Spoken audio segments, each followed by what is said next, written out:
And we're back on the Fowler Show. Hey, listen, folks, as always on the Fowler Show, we're here to inform you, to empower you, and to help you get your voice back. Now, earlier this week, folks who didn't know, I hung out with the folks over at Fox News. I was on the Megyn Kelly Show talking about Anthony Weiner and all that is New York and Huma Abedin. Now, for the record, I like Huma Abedin. I think she's definitely, a very, very smart girl. Whether or not I have my opinion on this whole scandal thing is I don't know. I still like Huma. My opinion's evolving. But joining me to talk about it is a good friend of the show, Will Roberts. Welcome to the Richard Fowler Show. How are you? What's up, bro? How's it going? Good. So what do you think about this whole Anthony Weiner thing?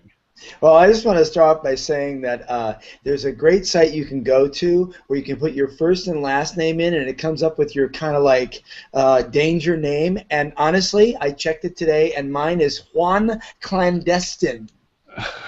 Very similar to Anthony Weiner's name, indeed. I know. Well, what do I think about it? Well, I think about it, actually I kind of caught the tail end of it, and my wife had said, well, you don't really know what's going on. I go, well, that doesn't surprise me, but what do you mean? She said, he was still doing it up to about 6 months ago. And I said, are you kidding me? So the surprise to me, although I'm as connected as I am to Washington on the Hill stuff, I was surprised to see that he actually still is doing it. I'm not surprised by politicians getting caught up in scandals because that's kind of the state flower in Washington, D.C. Hey, come on. We're not that bad here in the nation's capital. Well, you're not that bad here because most of the other stuff travels to the other states and cities.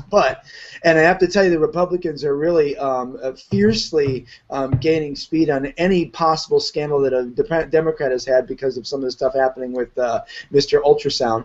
But in any case, I'm a little surprised to see that he really is as that connected into his Twitter and Facebook. And I heard him make the statement about the fact that he said, everything's good. I have my wife and I have my kid, and I'm thinking you probably should have said, and I have some great pictures on my Twitter for you. Listen, I got to tell you, Will, I'm one of those people that I believe that if your wife can forgive you, no matter the reason or why or the motive, if she can forgive you, why should I judge you? Judge lest you be judged, right? And I think that's totally where I am on this one. And I really think it's up for the people of New York to decide. And that's the ultimate determiner. Whether he should drop out the race or not drop out the race, that's not my job to decide. I don't live in New York. I'm not a New York voter. So I just don't give a damn. But maybe people in New York are different.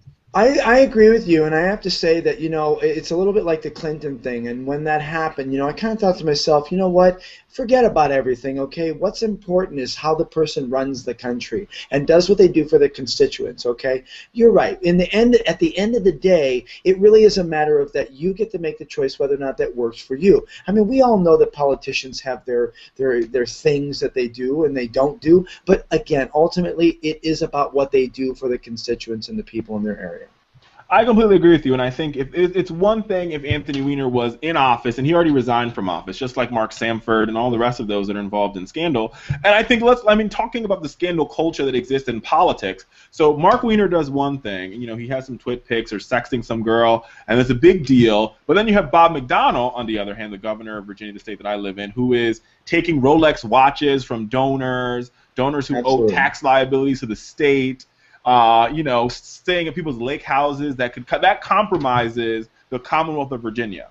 Anthony Weiner's sexting does not compromise the government of New York City. No, and I'll tell you, Bob McDonnell, I had a solution for that. I wrote in my article, and that was all we really need to do is give him an ultrasound to make sure he's not taking anything else.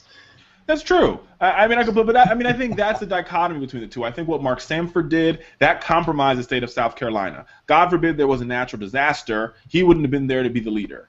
Right? Yeah. What Bob McDonnell did is now he can operate with a clear head because somebody who owes the state millions of dollars is paying for his daughter's weddings. Absolutely. That's compromising the state. I would argue that, David Vitter having a madam and, engaging in prostitution, I don't really think that compromises his ability to be a senator. No, and I agree with you. It's actually on the ground what he's doing with his people and their money while he's in office, and I agree with you wholeheartedly. I just want to say one last thing as a humorist is that I hope that this whole thing with A-Rod and Anthony Weiner doesn't combine and become something about steroids and then the Twitter thing. That's all I'm saying. That is true. That is indeed. Hey, Fowler Nation. Thanks to you, we have made our goal of 1,500 subscribers. You can check out our behind the scenes video in the description below this video. But now we need our next goal. We need to get to 2,000 subscribers, and we can't do it without your help. So do me a favor, click that subscribe button, and when we get to 2,000 subscribers, we're going to release a very special video with the Fowler Nation mascot, Larry the Cat.